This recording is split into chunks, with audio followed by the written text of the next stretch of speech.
Apo. Sige po. Click nyo po yung got it.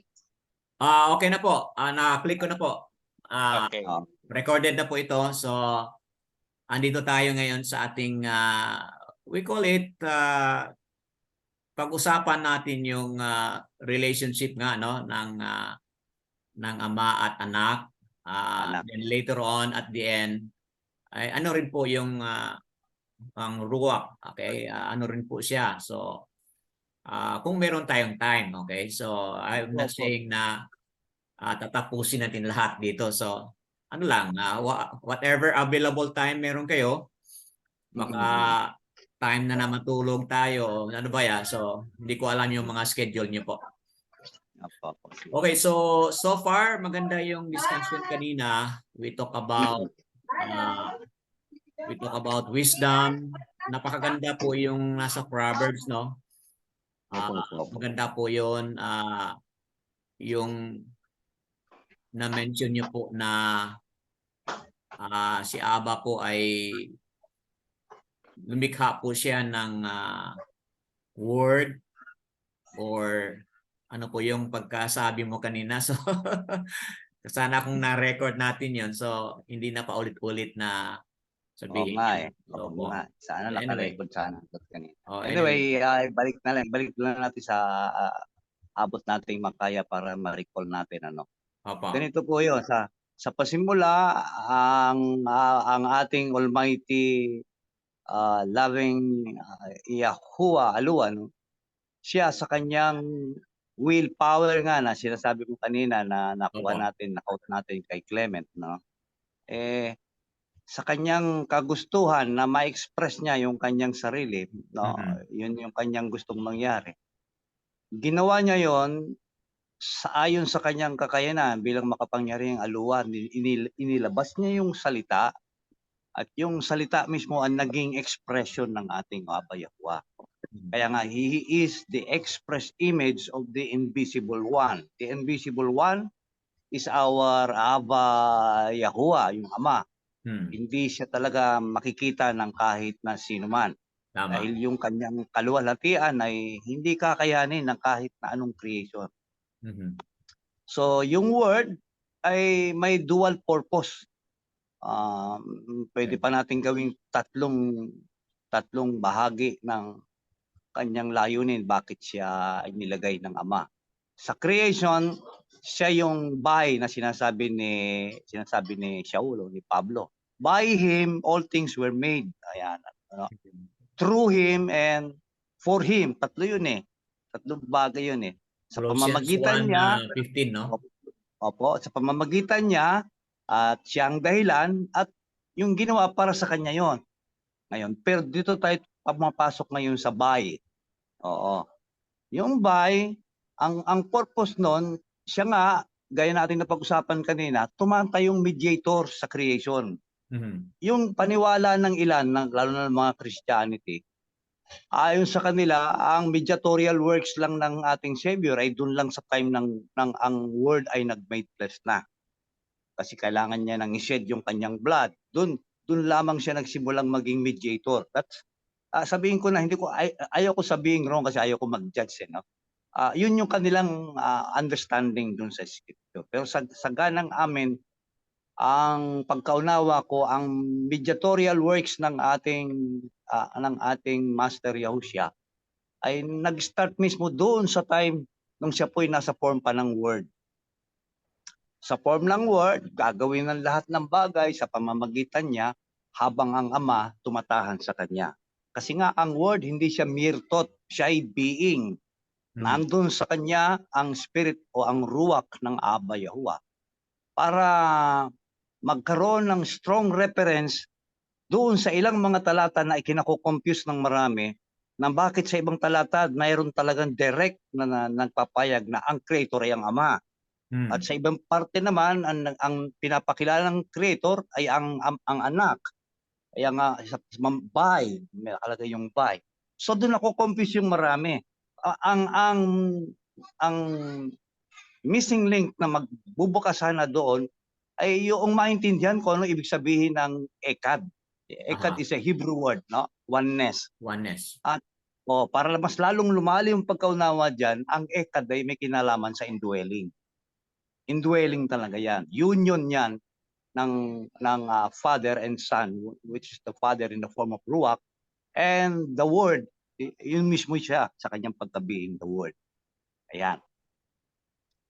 Sa kanyang pananahan doon, ang ikalawang function niya is maging absorber siya. Kaya nga sabi ko na shock absorber siya parang sa kanyang pagiging mediator. Ang napipreserve dito yung kinreate. Hindi siya madidestroy, hindi siya ma-consume sa pamamagitan ng word. Siya yung nag-absorb ng lahat ng matinding kalwalatian na pwedeng mag-consume doon sa makikreate. Yun yung kanyang function. Ikatlo, ay siya yung expression ng Ama mismo.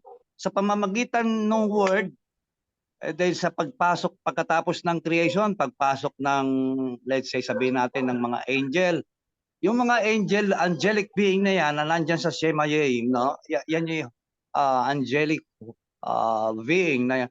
Sa kanila, kinakailangan maintindihan nila kung ano yung likas ng ating Aba Yahuwah. Kasi maging ang mga angel, hindi pa nila gaanong na kukuha ang lalim ng pagkaunawa patungkol dun sa nag-create sa kanila.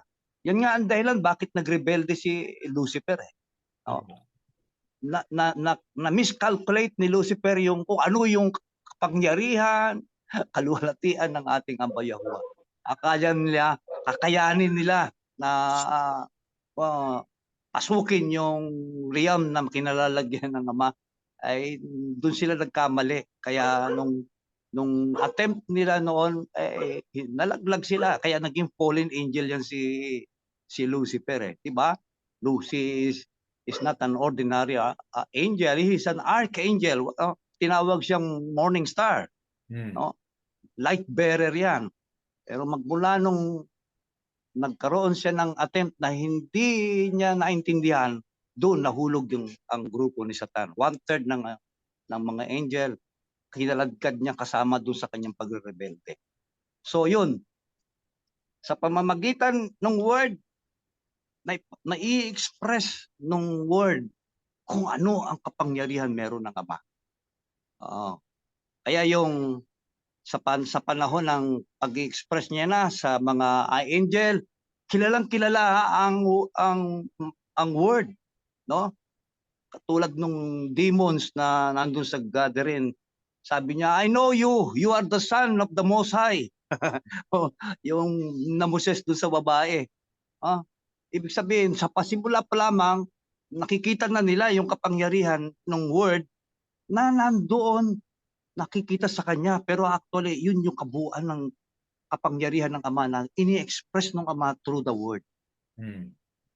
Yun po ang isang bahagi, ikalawang bahagi.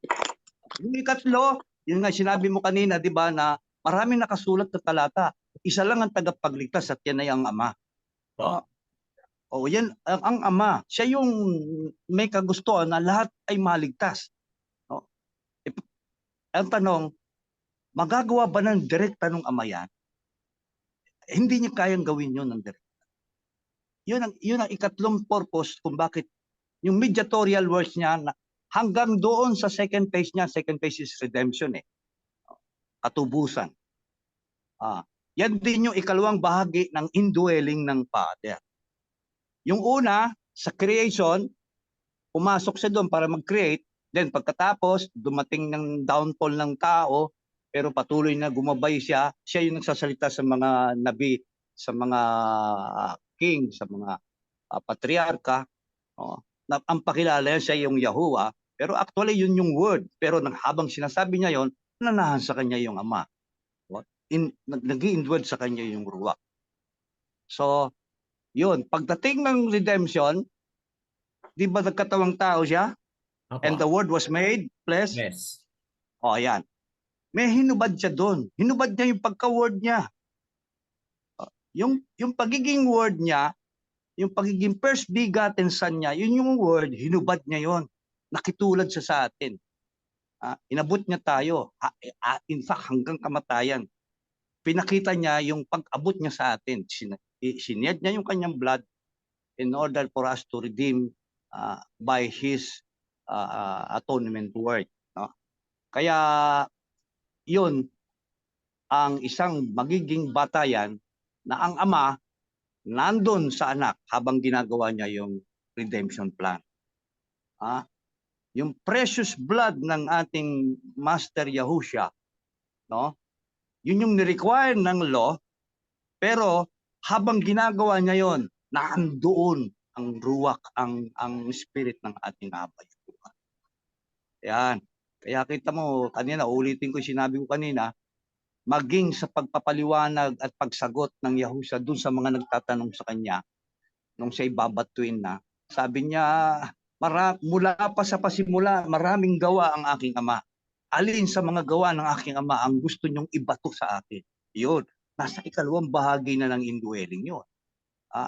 Pagkatapos hinubad ang kanyang pagkaalowa, pagkatapos ng maturity niya, dumating si Yahukanon, the immerser, binaptize sa River Jordan, at ang patuto, bumaba yung kalapati, yung ruwak ng Ama, muling nag-indwell sa kanya dahil hindi siya iniiwan ng kahit kailan. Doon lamang sa panahong siya'y naghubad at naging tao, pagdating doon sa takdang araw, oras na malapit na siyang gumampan ng kanyang pagtutubos na gagawin sa atin, doon nanahan uli ang ruwak ng Ama. Na nakita mismo ni John, nakita niya yung binabaan ng ruwak, sabi niya, iyon ang nagbabaptay sa apoy at sa espiritu.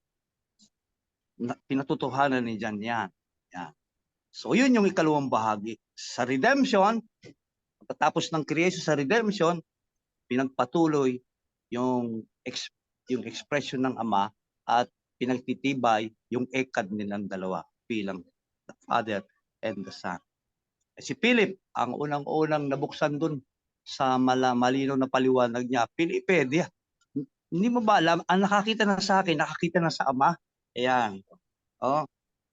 Kasi request ni Philip, ipakita mo sa amin ng Ama, sapat na, sulit na sabi ni Felipe, matagal na tayo, sabi ng Yahushua, Felipe, matagal na tayong magkasama, Felipe, di yata hanggang ngayon, hindi mo pa ako nakikilala.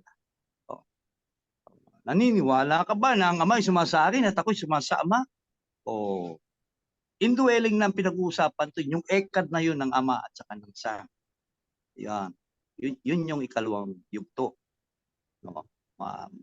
Alam ko, Brad, nakakatsa kong kagad to. Ngayon, doon sa ikatlo, paano natin ipapaliwanag ito? Doon sa ikatlo, ganito. Nung siya'y namatay, nabuhay na maguli sa ikatlong araw, right? No? Napakita sa mga matitim, sa mga apostles, tapos nagpatuto, nagpahayag, hanggang sa dumating na yung pamamaalam.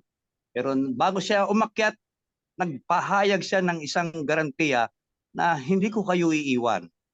Hindi ko kayo pababayaan. Hindi ko kayo iiwan parang mga ulilang anak. Hindi. Sabi niya, pag alis ko, si kabubuti ninyo. Dahil kung hindi ako aalis, yung comforter, yung ruwak, ayan, hindi paririto yung mga aliw hanggang hindi ako umaalis. Ayan. Doon, isang confusion pa rin yan pag hindi naintindihan ng marami. So, ano ba talaga yung bumaba? Yan. Totoo ba at talagang tama bang sabihin third person ito? Yan. No? Talaga bang third person ito? Yan yung dapat maging malinaw sa atin, lalo na sa ating mga nagtuturo. Kasi pag hindi natin naayos yung problema ng maraming mananampalataya, whether they are Christian, they are born again, o ano pa mang sekta o denominasyon sila, pag hindi na klaro yan, talagang ang division, ang pagkakaiba-iba, rampant at matindi, malalim. Kaya yung dinidesire ng puso ng ating Savior na sana'y magkaroon ng talagang totoong unity ang kanyang body. No? Doon disappointed ang ating Master Yahushua. doon siya talagang nagkakaroon ng hindi magandang pagpaparamdam sa kanyang mga inaasahang magdadala at magpapakita ng at totohanan ng katunayan na meron talaga siyang family na ini-establish dito sa Eretz habang naghihintay sila ng kanyang pagbabalik. Yun ang disappointment niya. Hanggang ngayon, hindi mabuo sa isang unawa ang maraming pananampalataya. So, third person ba talaga siya? Siya ba talaga ay another Godhead na sinasabi nila sa Christianity? God the Father, God the Son, and God the Holy Spirit o God the Holy Ghost, no? Sa King James Version. Ganun ba talaga dapat ang maging unawa natin? Ngayon. Yung aral mismo ng Yahushua, binuksan niya na doon sa 11. Wala na si hindi, nandun pa si Yehuda, si Judas. Pero yung aral na nirelease niya, intended talaga para doon sa 12 matitik. Sabi niya, numalangin na siya sa Ama na darating ang comforter. Nasa chapter 14 yun, brother.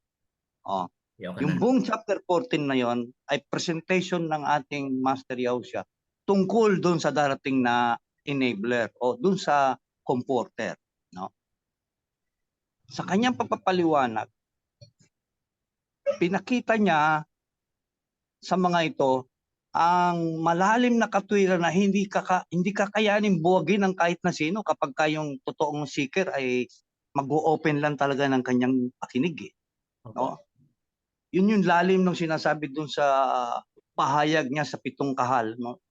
Na he who hath an ear, let him hear what the Ruach says in kahal, no?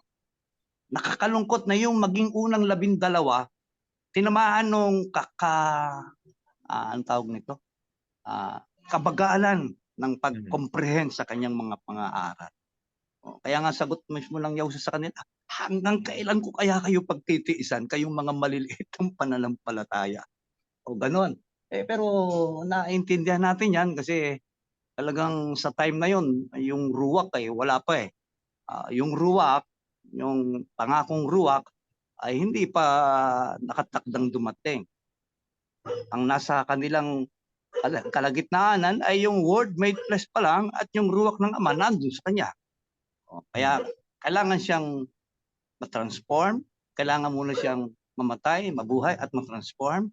At nung nabuhay siyang muli, pinatunayan niya, totoo, merong first fruit na patunay na yung panukala ay talagang walang pagsalang tutuparin at ang katibayan, yun ngayong kaharap nila na nabuhay na maguli, yun yung first fruit. Unang bunga, yan. Padron, pattern, para dun sa naghahangad ng kingdom of Yahuwah. Yan. Pero bago dumating doon, ano mangyayari? Sasalang muna sila doon sa ang tawag nito, sa ministry ng Ruach. Ang pag-alis ng Master Yahu pagkatapos siya nag-transform, pinatunayan niyang merong born from above talaga, ay itinakda na ang mga iiwan niya na sasali ilalim ng gabay at patnubay, pagkalinga ng Ruach. Ayan. Sabi ng Yahushua, alam nyo, ang totoong umiibig sa akin, sabi niya, ay yung mga tumutupad at gumaganap ng aking salita. Yahukanon 14:20-21. No? Those who keep my words, those who, anong pagkasabi pa doon? Hindi ko kasi dala yung scripture ko . Those who love me and keep my word. They are the really one who loves me. Those who keep my words, they are the really one who loves me. He will be loved by my Father, and I will love him, and I will reveal myself to him. He who hath my word and keep it. Ayun pala. He who hath my word and keep it. They are the one who really loves me. They will be loved by my Father, and I will love him. Here, ito yung problema ng mundo. Ito yung problema ng mga Kristiyano at ng iba pang denominasyon. Ito yung talagang problema. And I will reveal myself to him. Marami Yahusha ng Yahusha, marami Jesus ng Jesus, marami Lord ng Lord. Pero wala sila nung lalim ng pakikipag-covenant sa kanya at hindi niya lubos nila kilala kung sino siya. Kaya pati yung ruwak, misinterpret nila na another person dahil nga hindi naintindihan yung mga pahayag o statement ng ating Savior. Ito siya, sabi niya, sa 21, He will be loved by my Father and I will love him and I will reveal myself to him. Nasaan siya? Anong kalagayan siya sa panahon na yon? Nasa form siya ng word, nakatakdang mag-shed ng blood, nakatakdang mamatay at muling mabuhay, at pagkatapos aakyat sa Semayaim, bababa yung ruwak. Ayan. Ano yung ruwak? Ayan. Dito tayo ngayon. Third person ba talaga ruwak? Pag pumunta ka sa verse 23, nandun na yung malinaw na paliwanag ng ating Savior tungkol sa ruwak. Ayan. At dito mo na rin makikita yung lalim ng ekad na hindi nagbago mula doon sa unang lupi, ikalawang lupi, at sa ikatlong lupi. Yan. Kung naabot nyo yung kanina, ang unang lupi, creation, ang ikalawang lupi, redemption, ikatlong lupi, perfection na yan. Perfection. Paano pinaperfect ang kahal? Nasa ilalim ng constant guide ng Ruach Kodes. Ngayon, pagdating sa verse 23, sabi niya, inulit niya, He who hath my word and keep it, they are the one who really loves me. He will be loved by my Father and I will love him. Hindi na inulit yung I will reveal myself. Hindi na. And we will come unto him. Ayan na, we. Ang ginamit niya plural. We. Hindi niya sinabi I. We will come unto him and make him our abode. Ayan. Gagawin namin siyang aming tahanan. Hindi ba? Di ba? Pero pag inakyat sa taas, sinimulan mo mula sa verse 1, ang unang layunin ng pagpapahayag niyang yon tungkol sa ruwak na darating, tungkol sa comforter. Unti-unti, hanggang sa dumating sa verse 21 hanggang sa 23, nire-reveal niya na unti-unti kung sino ba ang ruwak. Sino ba ang ruwak? Yan. Doon sa 23 sinabi niya, He who keep my words and he who has my word and keep it, they are the one who really loves me. He will be loved by my Father and I will love him, and we will come unto him and make him our abode. Gagawin namin silang aming tahanan. Nung sinabing aming tahanan, sino ang kasama niya? Ayun. Sino yung kasama niya? Kaya, ang totoo, kapag genuine kang Yahuwan, nakapasok ka sa first gate ng salvation, napasok mo yung second gate ng iyong salvation, up to the third gate ng iyong salvation, you are highly prepared para maging tabernacle o para maging temple ng kanyang ruwak. Kaya yung paalala ni Pablo sa mga nakapasok doon ingatan nyo inyong templo, ang inyong mga katawan. Dahil yan yung templo ng Ruach Kodes. Wag kayong gumawa ng anumang makadidefile ng inyong katawan. Dahil yan ay tahanan ng kanyang Ruach. Tahanan ng Ruach Kodes. Ayan. Kahit saan tayo pumunta sa mga talata ng scripture, pag ang pinag-usapan natin ay the comforter, ay talagang ang pinaka-direct at malinaw na paliwanag, dadating siya para manahan sa mga mananampalataya. Yan. At yung promise niya doon sa prophecy kay Joel, in these last days, I will pour out my ruach. Ibubuhos daw niya sa lahat ng laman. Di ba? Kailan natupad yun nangyari? Doon mismo sa upper room nung Pentecostes Day, 120 doon sa upper room, lahat yun. Nakaranas yun ng indwelling ng ruwak. Di ba? Doon sa Book of Acts. Yun. Ngayon, paano natin din pangalawang mapapatunayan na ang ruwak o ang sinasabi nilang third third person ay yung mismong indwelling o ekad ng Father at saka ng Son. Father, ekad at Son.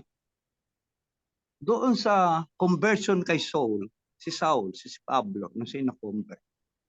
Alam natin na pagkatapos na indwell yung 120, na-baptize sila sa Ruach, no? Kasunod na yung conversion ni Pablo, ni Saul, no?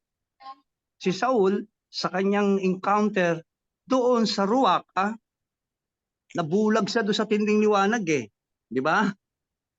Hindi niya nakayanan yung liwanag na kanyang nakita Talagang wala, nagdilim yung kanyang paningin.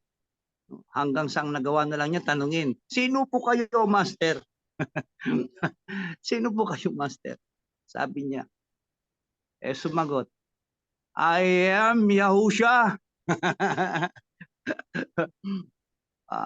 Ako ang Yahushua.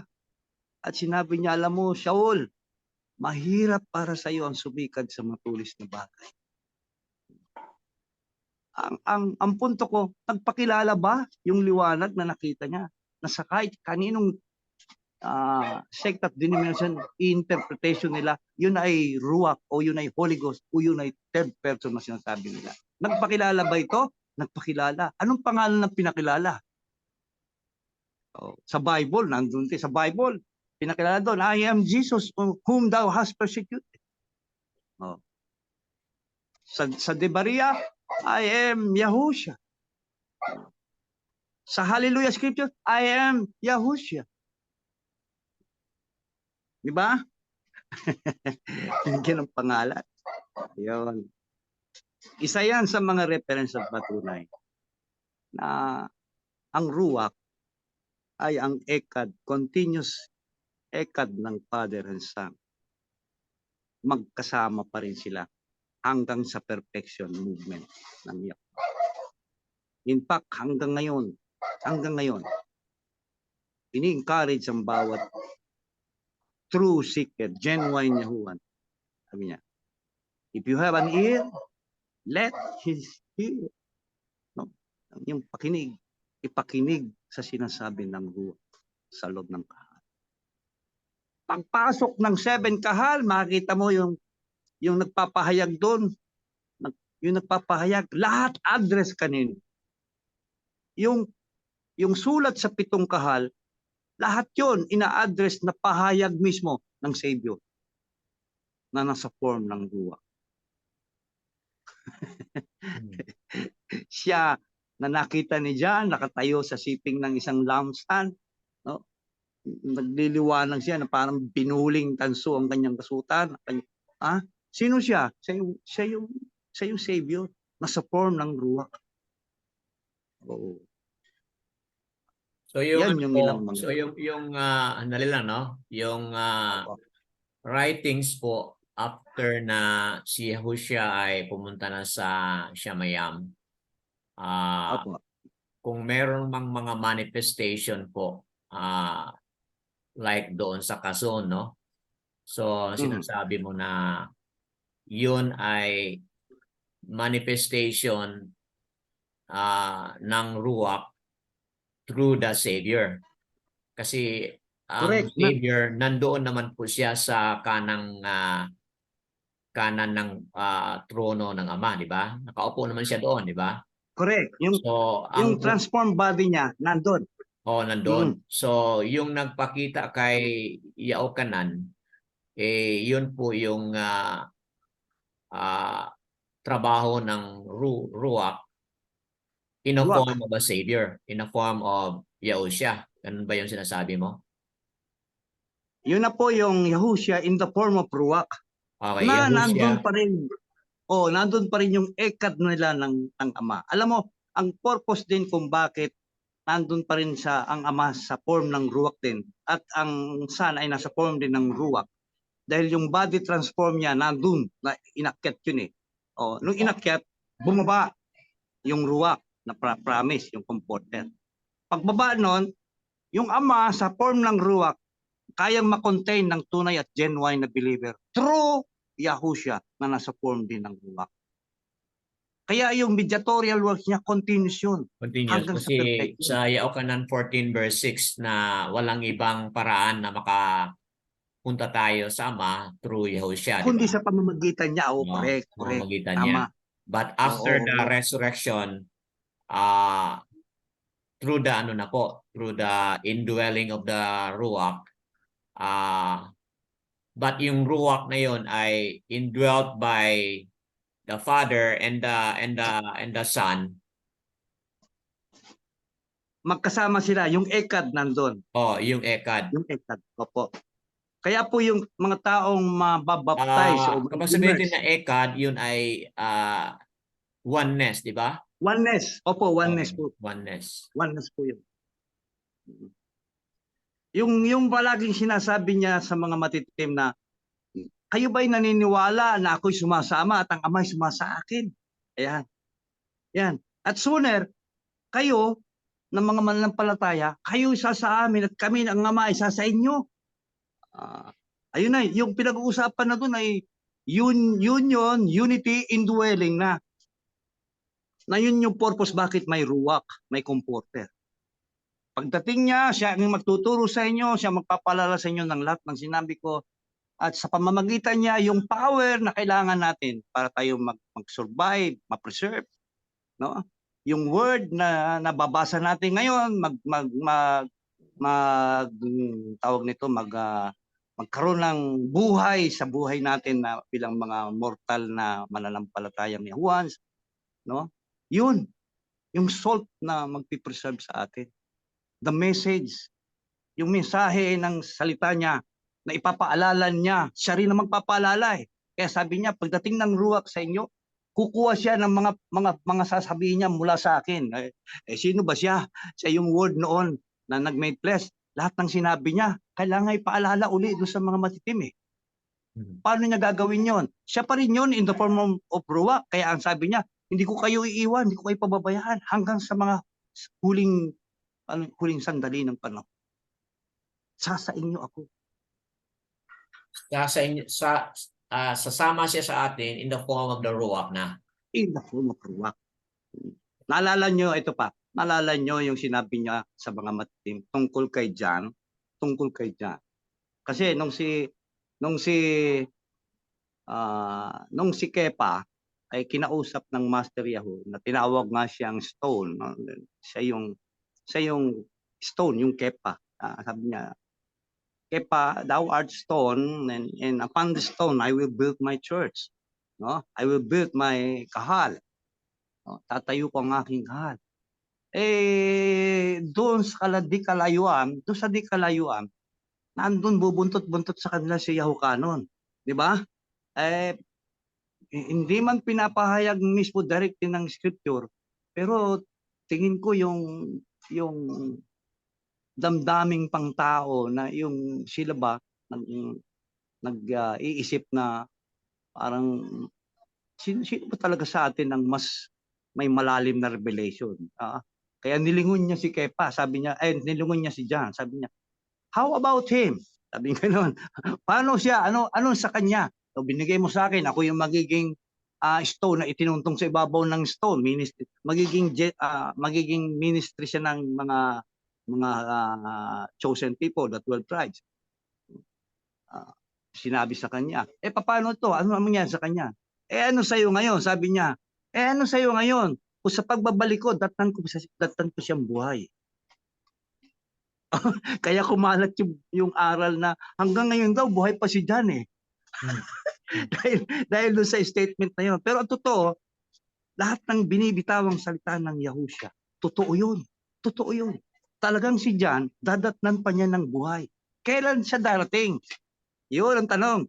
Nagdamang niya at matutupad yung sinabi niyang daratnan pa niya siyang buhay. Hindi naman pwedeng magkaroon ng daya yung labi ng Yahushua eh. Siya yung truth eh. Siya yung katotohanan.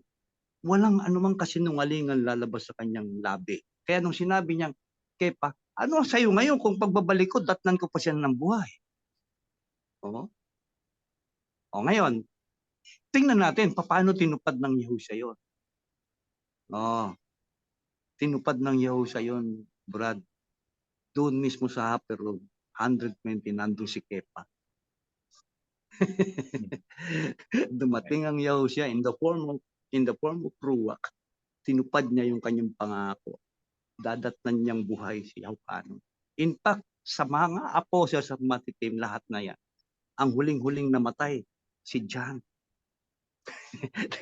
dahil hindi siya mapatay-patay sa pamamaraan ng tao.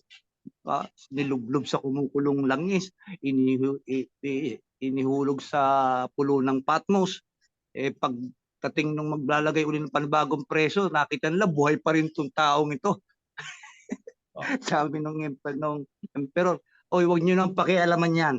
Kung yung katastasan na nagtakdang madatnang pa nating buhay yan, hayaan na natin yan, kalooban niya yon. Kaya tinangay na nila pabalik yun eh. Kaya nakapagbahagi pa rin, nakapag-share pa din si John ng good news doon sa mga tao. Ito ba Brad yung connected ba itong sinasabi mo? Ito ba ay kadugtong dito sa meron kasing sinabi diyan sa Matatiao, Mark or Luke ba yon na kung magkasala kayo sa anak, maaring papatawarin kayo. May kapatawaran tao. Ngunit kung kayo mag-blasphemy against the Ruach, wala nang kapatawaran. Ito ba yung connected diyan na correct? Mayroong malinaw na paliwanag diyan. Kasi ganito, pag nagkasala ka sa ama, nandyan yung anak na mamamagitan. Magkasala ka sa anak, nandyan pa rin ang ama, mamamagitan din. Kasi tandaan mo, lahat ng mga lumalapit sa Yahoo, inilalapit ng ama yan. Sabi na yung Yahusha, malibang ilapit kayo sa akin ng aking ama, hindi kayo makakalapit.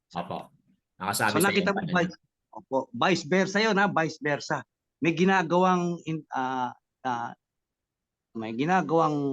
kilos ang ama in behalf of the believers. May ginagawa rin kilos ang anak in behalf of the believers. Kapwa nila ginagawa yon. Ngayon, sa form ng ruwak, ay nako, dalawa ekad yun eh. Magkasama yon. Magkasama yon. Pag nagkasala ka dun sa ruwak, sino pang magmamagitan sa'yo? Wala na. Wala. Yun ang purpose nun. Yun ang dahilan nun bakit nilagay yung talata na yon.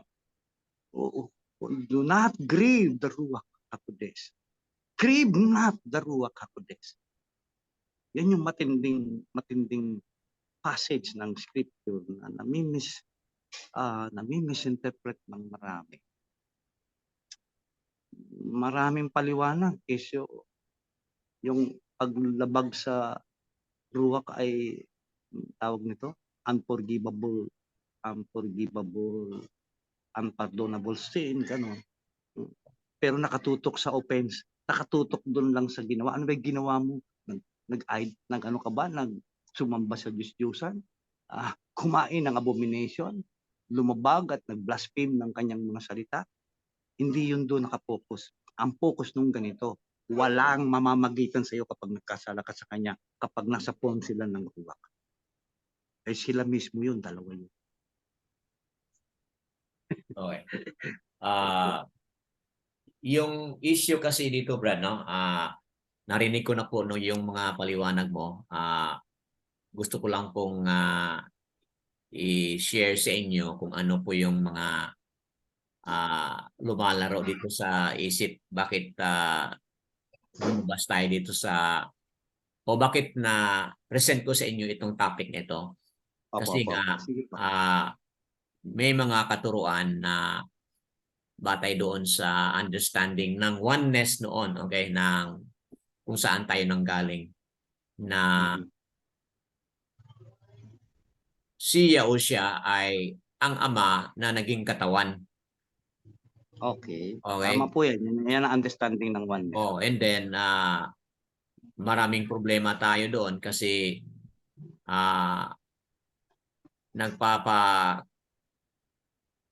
hayag naman po si Yochanan na sabi ni Yahusha, believe in Yahuwah, believe also in me, di ba? So, ibig sabihin, iba ang ama, iba rin po ang anak. Okay? Then yung ilang mga instances, no, dalawang mga instances yun na doon sa immersion at doon sa transfiguration na yung May boses narinig po din. narinig, no, mula sa taas. This is my beloved. So Okay. ngayon malinaw dito sa inyong pagpapaliwanag na hindi naman po ganon kasi dito sa explanation nyo po na malinaw naman po sa explanation nyo na ang anak nung siya ay pumarito, siya po yung express divine na Image. ng Ama. Okay? And then sa panahon na yon, nung siya ay bumalik na sa Siamayam, yung ruwak naman po ang naging naging indwelling ng Ama at ng Anak. Okay? Okay. So ngayon ang aking nais na i-clarify is this.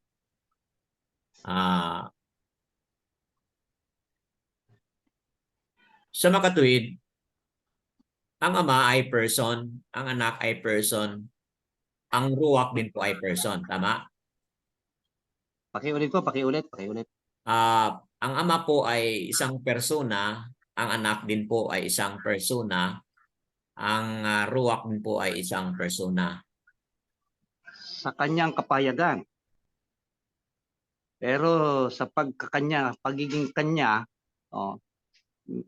meron po talagang espesipikadong pagpapakilala dito sa mga ito. At ang ruwak ay hindi mo magagamit na another person. Hindi po. Kaya lahat po ng greetings ng sulat, pag tiningnan po ninyo, majority ng nandun, ang address sa Ama at sa Anak lang. To the Father and to the Son. Nakakapagtaka bakit nawawala yung ruwak. Ganyan po yan. Dalawa lang po yan. Kahit dun po sa Proverbs 30, sabing ganon ay ganito. Sino yung naglagay sa laylayan ng kanyang damit ng tubig? Sino yung bumaba mula sa taasan, umakyat? Okay, so Ano Father, pangalan? Ano Father. pangalan ng kanyang ama?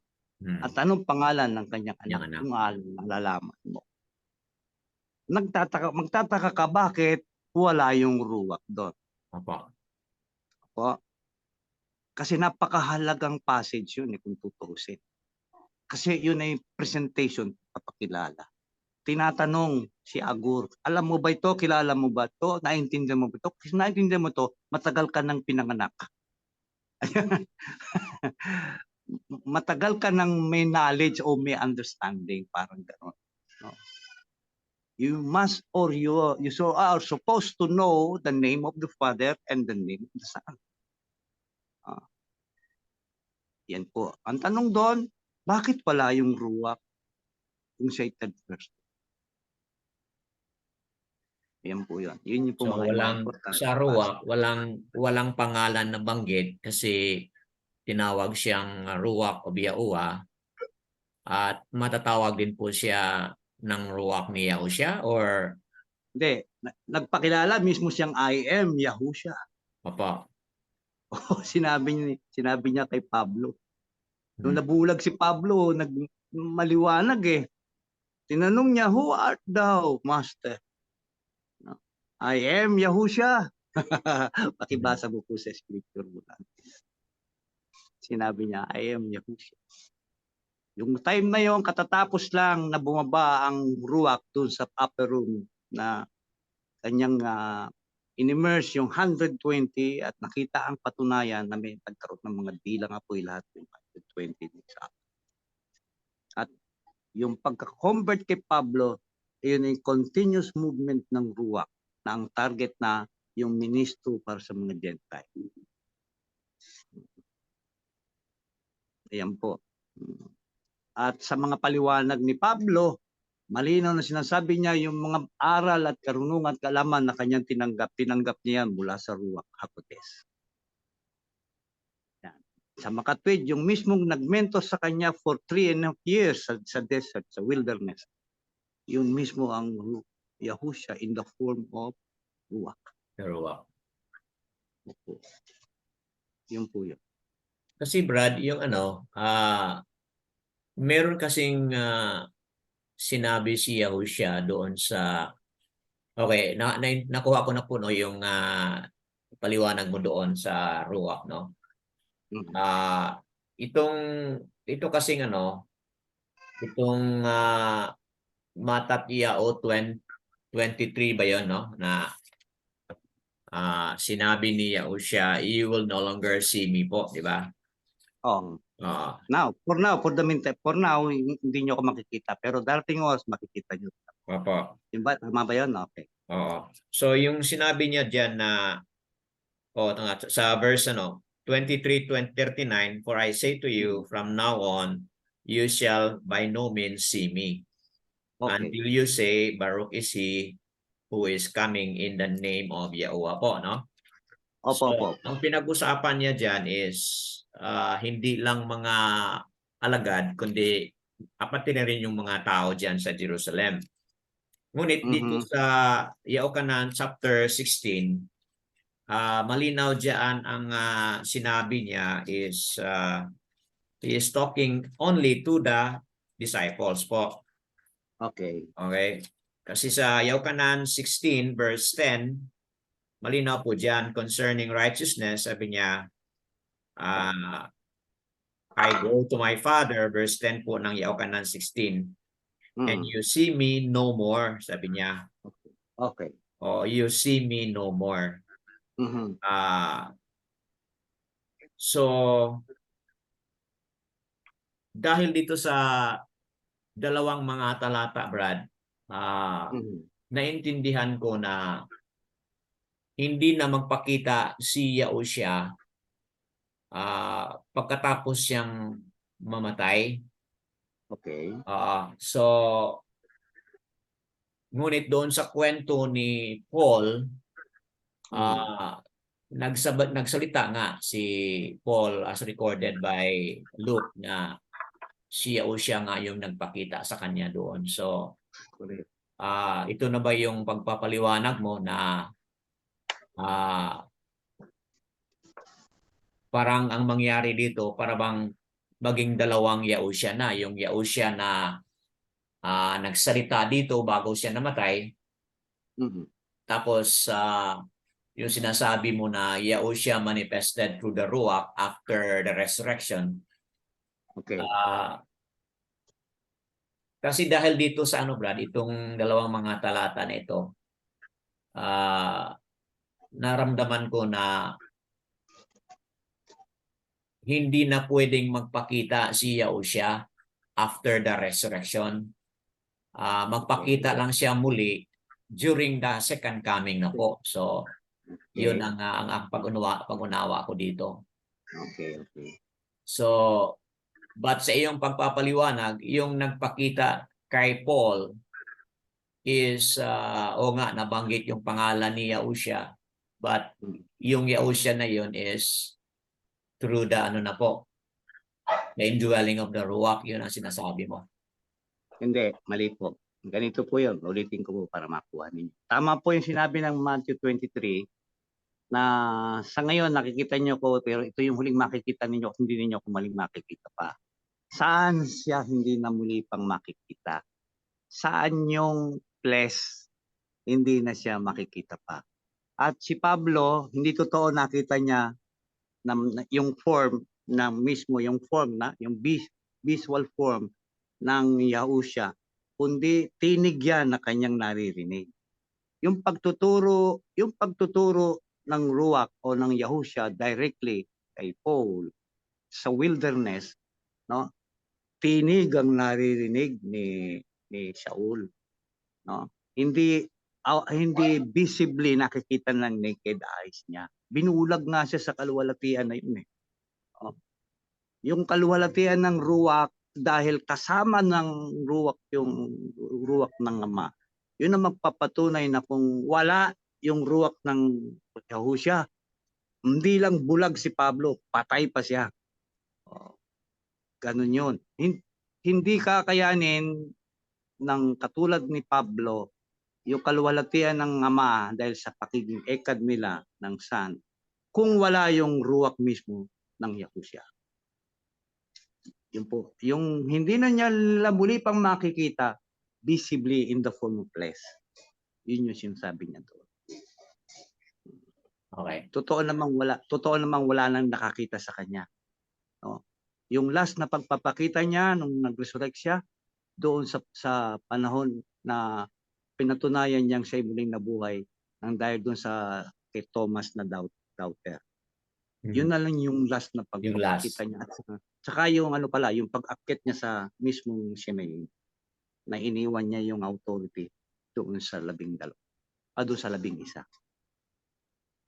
And Okay. after that, wala na. Hindi na nakita yung kanyang flesh. Wala na. Hanggang sa marinig natin, Barukata Bashem Yahweh. Ang ginamit niya ng pangalan diyan, completely Yahweh na. Dahil yung Yahusha, tapos na. Yung Yahusha kasi kaya, Yahoo will save. Siya means save you. Siya yung magsasave. Nung umakyat siya, tapos na. Hindi na niya magagamit yung Yahusha. Kaya pagbalik niya dito, siya na yung Yahuwah, the beloved eternal King of family niya. Ayun. Yun yung wala sa Bible, yun din yung wala sa Hallelujah Scripture. Pero Yes, Brad, narinig ko po yung paliwanag mo dito na hindi na yung katawan ni Yahushua, hindi po siya ang nagpakita kay Paul, no? Narinig ko po yung sinabi mo. Meron kasing nakasulat si Paul, Brad, dito sa 1 Corinthians chapter 15 po, no? Kasi sa 15 po kasi ang ginamit niya kasi dito, Brad, is nakita, no? Ang word na ginamit niya dito ay nakita or seen, no? Na-describe niya dito yung mga nakita siya ng 500, di ba? Okay. Nakita po siya ni Kepa, okay? Ng 12. And then dito sa chapter 15, verse 7 po, after he was seen by Jacob, then by all the emissaries, Hallelujah Scripture, and last of all, he was seen by me, also as if to one born prematurely. So, dahil dito, Brad, na para bang sa akin, no, para bang nagkaroon ng problema kasi nasabi naman po ni Yahushua na hindi na siya makita. Pero sa writings ni Paul dito sa 15 nga, pagkatapos nagpakita kay Jacob sa verse 8, sinabi niya, and last of all, he has seen by me. So, yun ang naging sa akin, no, naging problema yon kung alin dito yung totoo na sinabi na ni Yahushua na hindi na siya makikita, ngunit sa writings ni Saul dito na-confirm, sinulat niya at sinabi na pagkatapos ni Jacob, siya yung pinakalas na nakakita. Okay. Tama po. So, yun ang medyo sa akin may mga may mga problema. Loophole. Oo. May loophole, no? Okay. Ganito ko po sasagutin yan, Brad, no? Kaya ko po sinasabi sa inyo na ang ginagamit namin ay Devaria, the word of Yah. Kasi yung sinasabi ng Hallelujah Scripture, iba sa sinasabi ng Devaria. Ano pong nakasulat sa inyo, Brad? Pakibasa daw. Meron kayong diyan? Translation? Yun ang problema ko ngayon dahil yung aking Devaria nandun sa sasakyan. Layo. Okay. So wala. Okay. Kaya hindi ko ngayon masabi sa inyo na ito papakita ko sa inyo babasahin. I-verify mo lang. Pero i-verify ko yan, ano? I-verify ko yan. Kasi po ito pong Hallelujah Scripture, tiningnan ko po yan, yung composition niya at saka yung arrangement niya. pati na yung kabuuan, ano.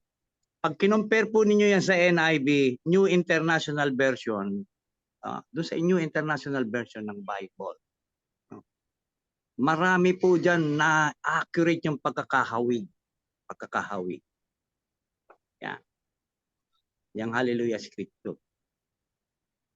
Kaya po, naniniwala ko na mayroon at maraming mga passage dyan na hindi po tutugma at hindi po aayon sa De Maria. Ganyan. Actually, yung sin dyan, pwede pong ipakahulugan na nakilala niya ng lubusan. Nakita ng lubusan.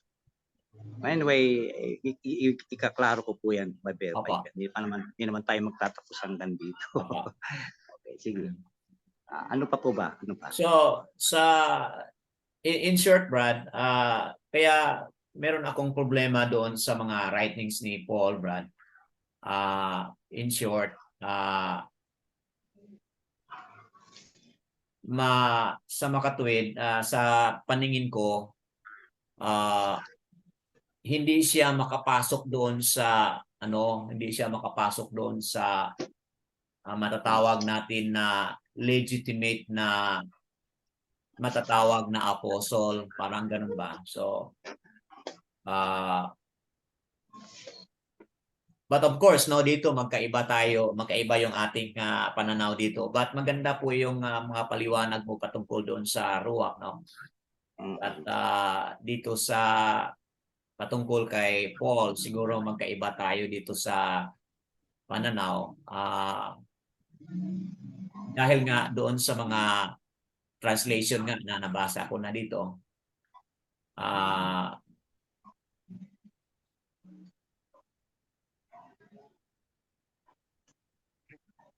although naintindihan ko naman na maraming mga writing si Paul na nasasabi natin na very much po doon sa mga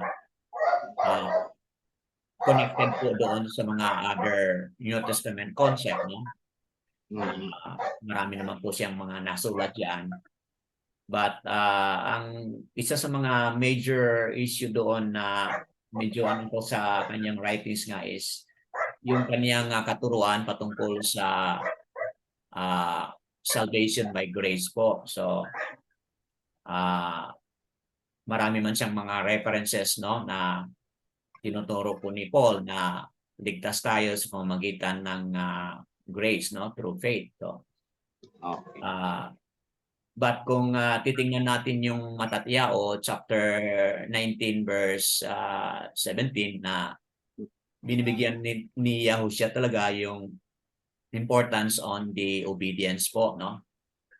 Pero sa kay Paul kasi, ang emphasis niya po is saved by grace through faith nga. I-summarize natin yung kanyang teaching po. But kay Yahushua at kay Yaakov na mga teaching, very evident po, very po yung kanyang mga tinuturo na yung paniniwala, yung pananampalataya at yung obedience to the Torah, to the law, is very much part po doon sa ating journey. So, but kay Saul, marami po siyang mga references na parang abolish na po yung law. But si Yahushua, pumunta po siya, hindi niya inabolish ang law, but tinupad niya po. So, in short po, parang sa tingin ko, although may mga good points naman na naisulat ni Paul, but yun na nga, sa issue on the Torah, on the law, para bang nawala ng visa yung law. Yun ang tingin ko. But anyway, another topic ito, Brad, no? Hindi naman ito yung main topic natin. Hindi, pwede naman po pahapiawan yan para at least para pagpasok natin dyan, prepare na yung mindset natin na isa yan sa dapat nating ayusin na issue, no? Sa totoo lang, noon pa man ganyan na yung bintang o akusa dito sa ministro ng mga Gentile. Appointed minister Gentile yan si Shaul na tinatawag na Pablo, no? Ang akusa sa kanya, dinidestroy niya yung law. Kaya nga siya muntik ng patayin eh. Kinalagkad na yan sa plaza para batuhin eh.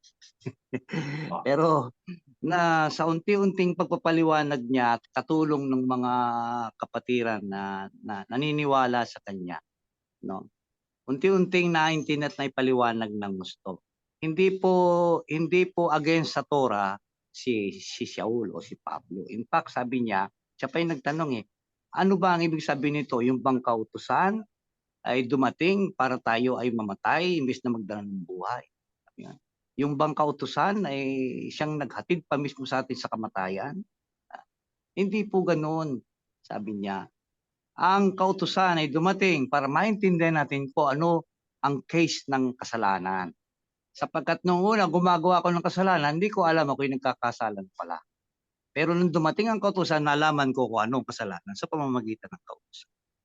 At ang kautusan ay sakdal, kahit kailan, hindi mo yan mapipintasan. Yan ay sakdal, no? Banal, sabi niya.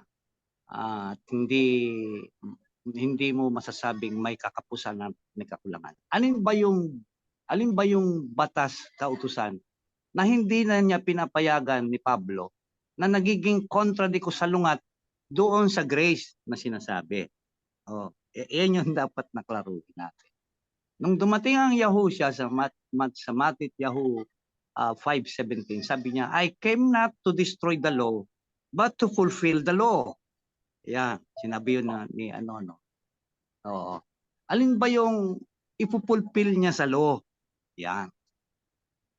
Ang law nagre-require ng perfect sacred na offering. Excuse me. Handog upang matupad yung kautusan na without shedding of the blood, there is no remission of sin. Correct? Tama? According to the law, lahat daw halos lang bagay ay nililinis sa pamamagitan ng dugo. So, nung dumating ang Yahusya, sabi niya, kinote niya yung sinabi ng salmista, ni David. Sabi niya, haing handog hindi mo ibig, pero isang katawan ang hinanda mo para sa akin, para gawin ng iyong kalooban. Ano yon? Siya yung napiling sacrificial lamb eh. Yung sacrificial lamb na yan yung laman ng Torah, taon-taon ginaganap. Yung paghahandog, maraming anyo ng paghahandog, pero ang pinakapinali yung pesa. No? Yung paghahandog ng dugo sa panahon ng pagdating ng salot. Yan. Doon sa panahon na yon, naligtas yung mga panganay. Tanda mo ha, ang target nung shedding ng blood ng mga literal at mga hayop sa panahon ni Mosya, ma-preserve yung mga firstborn. Hindi naman lahat ng tao tinamaan ng salot doon eh. Ang pinreserve doon, firstborn, mga panganay. Ayun. Tingnan mo. Ang Yahusya, sinabi siyang first begotten son, panganay. Yan. Lalaki, yan. Walang kapintasan. Dumaan sa mga proseso ng pagpapatunay na karapat-dapat dahil walang nasumpong ang daya sa kanyang pamumuhay. So doon sa pagiging sacrificial lamb, na qualified ng mahigit na 100% yung ating Savior, kahit mayroon may nagdududa sa kanyang mga papahayag na siya yung sinilalaman ng mga volumes of books. No, siya yung sinasabi. Yan. Ganun pa man, para mapatunayan yan, siya mismo na nag-alay ng dugo, yung promise niya na siya mismo sa ikatlong araw, muling mabubuhay. Para patunayan na yung mga itinakdang maging panganay ay hindi tatamaan ng salot ng kamatayan. So nung nabayubay siya sa krus, nung nabayubay siya dun sa execution pole, no? Pagkatapos na dumaan ng ilang oras nang siya'y mapainom ng suka. Sumigaw siya. It is done. It is finished. Yeah. At he gave up his breath and that's it. Napulpil yung law. Natupad yung hinihingi ng kautusan. There must be a pure sinless blood to be shed in order for us to be redeemed in our sin. Siya yun. Yun yung sinasabi niya ni Pablo. Biyaya yan. Yun yung biyaya. Hindi dapat na tinatakpan pa ng mga bagay na nilalarawan lamang nung una. Inaanino lamang nung una. Pero ito yung mga tao sa loob ng Israel, no? Ng mga Yehudi sa pamumuno ng mga Parseo at ng mga Sadduceo. They continue to do this practice, this tawag na offering, handog, yearly, every sacred years. Naghahandog sila. Yun yung sinasabi ni Pablo. Tapos na. Wala na yan. Yan. Tapos na. Minsan nang naihandog ang handog na pangtubos sa kasalanan natin. Yun yung isang bahagi ng law na sinasabi ni Pablo. Pero yung 10 utos sa kautusan, ay hindi yan. Walang sinong makapag-abolish niyan. Wala. Eternal yung 10 words saying na yan. Yung 10 commandments na yan. Yun yung hindi mo pwedeng ibato kay Pablo na turo ni Pablo, dinidemolish, ina-abolish niya na yung kautusan. Now, sometimes yung problema sa mga bumibit-bit ng katuruan tungkol sa kautusan, ginagawa nilang generic yung term na law. Ang problema, hindi nila nagawang ma-specify ano bang law yung tinutukoy mo na sinasalungat o kinukontra ni Pablo. Alin bang law ang binabanggit mo kapag sinasabi mong ito ay hindi na dapat? Alin namang law ang sinasabi na ito'y magpapatuloy, continuous ito at ang totoo pagdating ng appointed time. Hindi na yan sa tapes ng bato lang nakasulat, isusulat na yan sa puso ng mga tao para hindi na mahiwalay yung eternal law o eternal commandment na yan na 10 saying. Hindi pwedeng i-abolish yun ng kahit na sino. Yun yung sinasabi ng Meron Master kasi Yoshi. Brad, okay, narinig ko po yung paliwanag niyo po, no, patungkol doon sa pagkamatay ni Yahushua. Ako wala akong problema doon, Brad, yung shedding of the blood no ni Yahushua. Okay. Talagang ginawa man ng mga high priest po yan mula pa sa lumang tipan hanggang sa si Yahushua Paglalarawan. naman. Si Yung Yahushua title naman. natin. So part of the atonement nga yun. Kung hindi nagawa ni Yahushua yun, talaga walang kaligtasan po. Walang salvation. Ako naman po ay naniwala doon na totoo naman po yun. Ang isa sa mga malaking bagay na nagbigay sa akin ng bigat dito na punto is kasi we are talking po about covenant. At Correct. ang covenant po ay dalawang parte po yun. Mm-hmm. So, on the part ni Yahushua, ganap na po, tapos na. But on our part, meron po tayong part which is, yun na nga, no, ang highlight ni Yaokanan at ni Yahushua sa kanilang preaching. Repent, no? Repent, repentance, and then other writings po ni Yaokanan, yun na nga, yung paniniwala sa anak, no? Belief on Yahushua, and then yung pagsunod sa mga kautusan o mga salita ni Yahushua. So, yun ang malinaw yun na papaliwanag yun. But dito kasi sa Brad, mga writings ni Paul, sa pamamagitan ng inyong pananampalataya, ikaw ay naging ganap na na at ikaw ay naging matuwid na sa harapan ng ating Ama. So he's talking about the righteousness po ng ating Ama. Ang issue kasi ni Yahushua about righteousness, kung tingnan natin yung Matatiyao, is yun kasi yung kanyang tinuro dyan sa Matthew na yung righteousness na sinasabi niya is yung obedience talaga. Yun ang righteousness, yung obedience to His word. Yun ang righteousness na sinasabi niya. So, kumbaga, yun ang parte po natin doon sa covenant na sinasabi. Yes, tayong lahat ay makasalanan. Through the blood of Yahushua tayo ay napatawad. But yung parte ng covenant po is yung ating obedience. Yun po yung nakikita po na hindi na-highlight po ni Paul.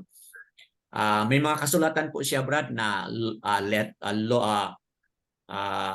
letter kills. So ano yung sinasabi niya ng letter kills? Yung sulat ay pumapatay. So sa akin, pag-intindi ko doon is parang sa akin, good as na-abolish na rin niya kasi yun ang sinasabi niya na letter kills, na wala nang ibang tinutukoy ng letter, yung mga nakasulat sa utos, yun man ang ibig sabihin niyan.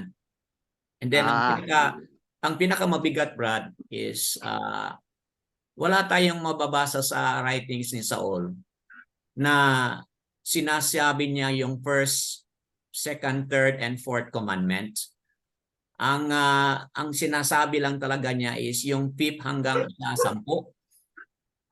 Kasi tiningnan ko yan tiningnan ko po kung meron ba siyang sa nasulat niya, kung na-highlight ba po niya yon na love Yahuwah with all your heart, soul, and mind. Talagang wala tayong mabasa dyan. And very critical po yun kasi yun ang first to the fourth commandment po. But ang na-highlight lang niya po is 5th to the 10th commandment, which is, kung basahin natin yung Romans chapter 13 po, nandiyan nakasabi na ni-summarize niya po ang buong Torah sa pamamagitan ng love your neighbor as you love yourself. Sana po yung first and the greatest commandment na sinabi ni Yahushua, wala na po. Ang na-highlight lang ni Saul, according sa Romans chapter 10 verse 10, okay? Love lang po ang kanyang na-summarize. 13 ng Romans verse 10. Nandito po nakasabi, love does no evil, okay, nandito sa verse, okay, nasa ano po, nasa verse 9, na mention niya po dyan yung mga 5 to the 10 commandments, and then you shall love your neighbor as you love yourself. Sabi niya, ito po yung sum up the word o sum up the Torah with that verse 10. Love does no evil to a neighbor, therefore love is completion of the Torah. So para sa kanya, hindi na mahalaga yung greatest commandment. Ang pinakamahalaga lang is yung second commandment, which is love your neighbor as you love yourself. So sa akin, Brad, sa aking journey sa pagsasaliksik, para sa akin, major problem po yun. Bakit na hindi niya sinali po yun? Malaking bahagi po yun sa kautusan.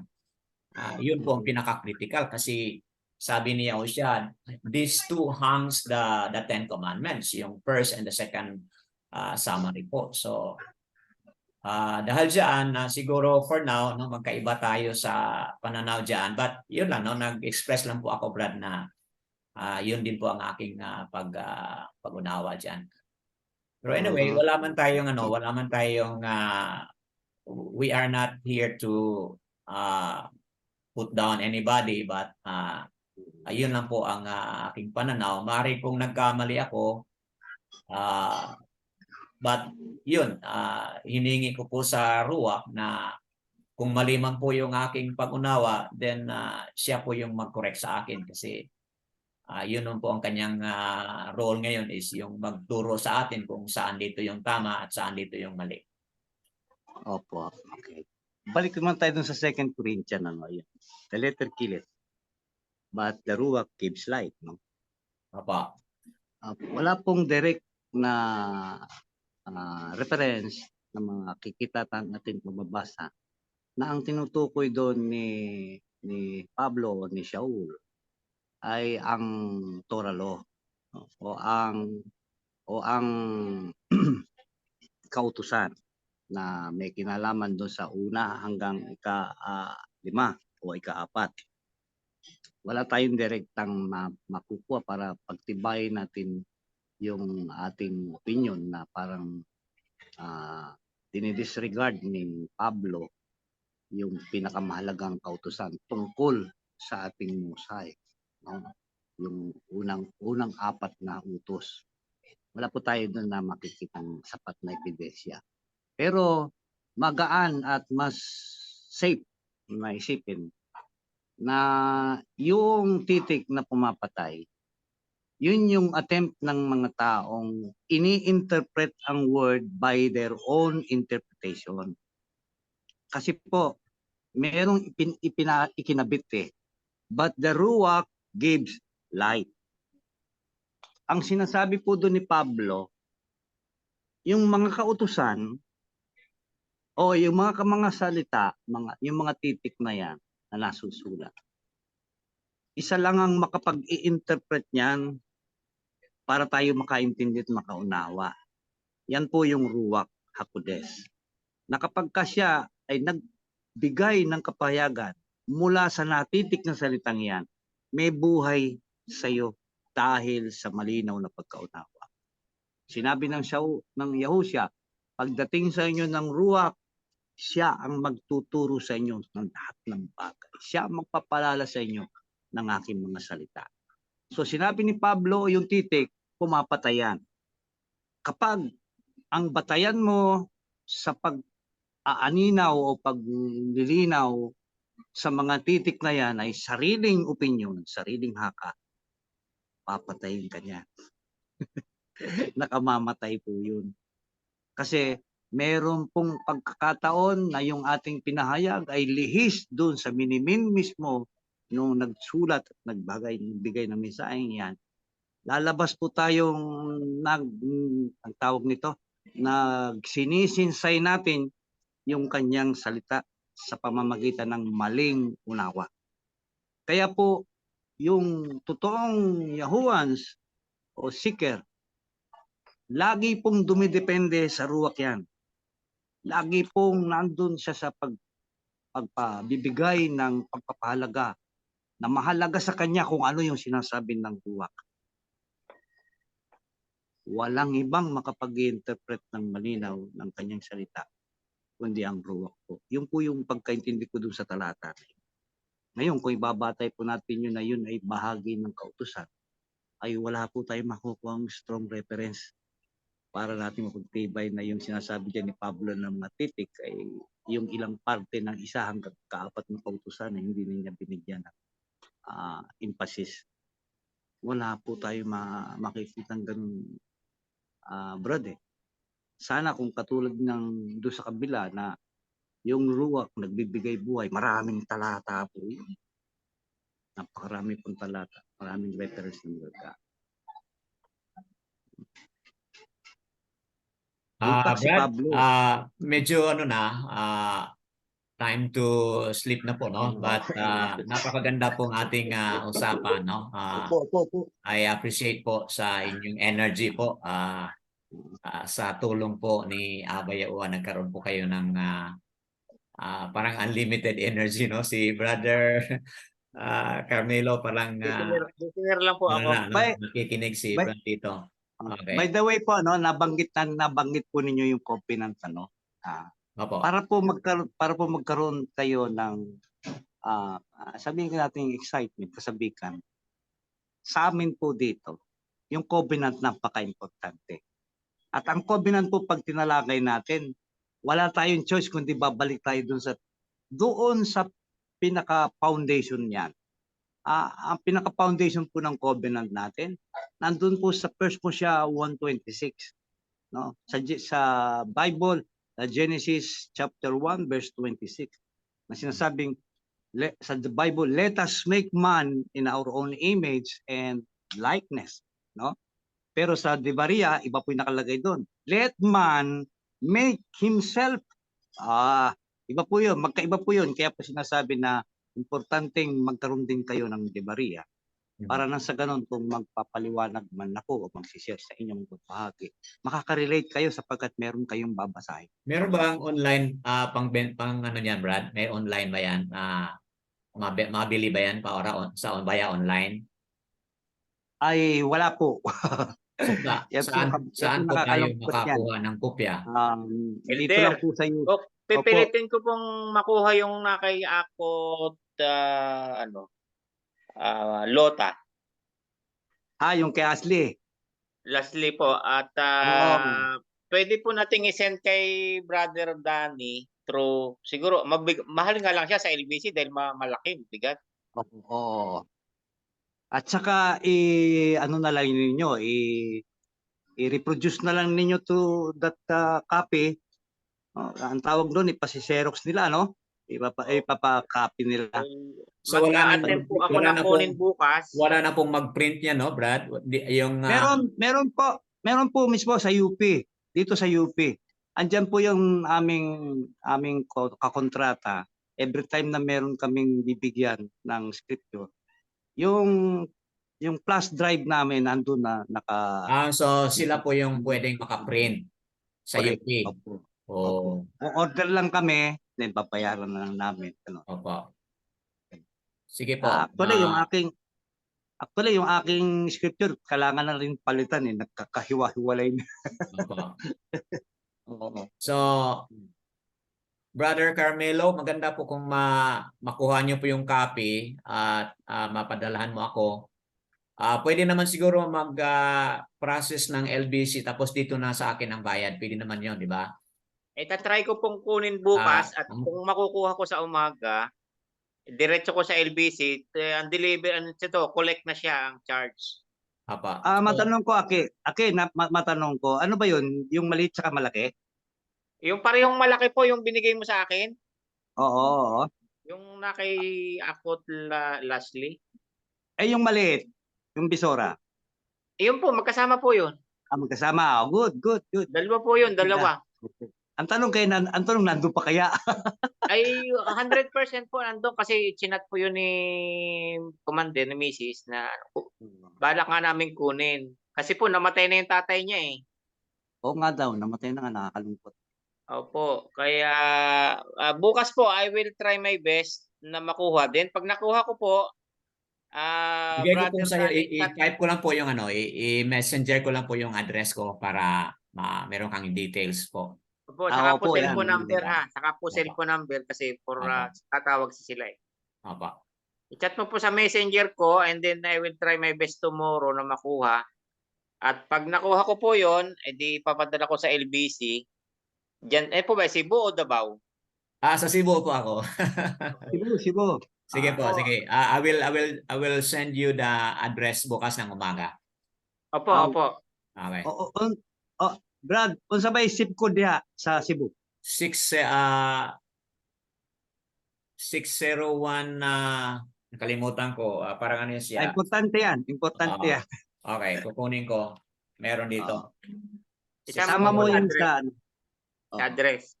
Sige, isama mo sa address yun. I-complete ko lang po yung bukas. Mas mabilis po kasi kung makuha ko yun, mas mabilis siyang magkameron ng kopya. Kaysa sa UP. Apa. Sila na yung magpa-recopy. Kasi po palusin na ako bukas eh. Kaya maano ko yun. Yun ang assignment ko. Oh, wow. So, salamat ng marami. Salamat. Okay, so. Opo. So, all praises to Abba po sa lahat ng mga napag-usapan today. Opo. Unexpected na napaka-bigat at napakalalim at napakagandang usapan sa gabing ito. Ay, Opo. tuloy ko pa po kanina yung sa covenant. Alam niyo Ay. po yung covenant na yan. Meron Opo. pong malalim dyan na maganda nating itatopic. I'm sure mag-i-enjoy kayo Opo. pag na-release natin. So, some other time naman, we will continue po kung may mga... Okay. Okay po. Sige. Sige Shalom. po, sige po. Salamat. Shalom. Pag-pray niyo po yung travel namin bukas. Pauwi na po ako ng Quezon eh. May Opo. mamayang Okay. madaling araw. Have a safe travel. Sige. Praying for safe travel po. Salamat po. Okay. Maraming. Shalom. Shalom. Shalom. Okay. Shalom. Shalom.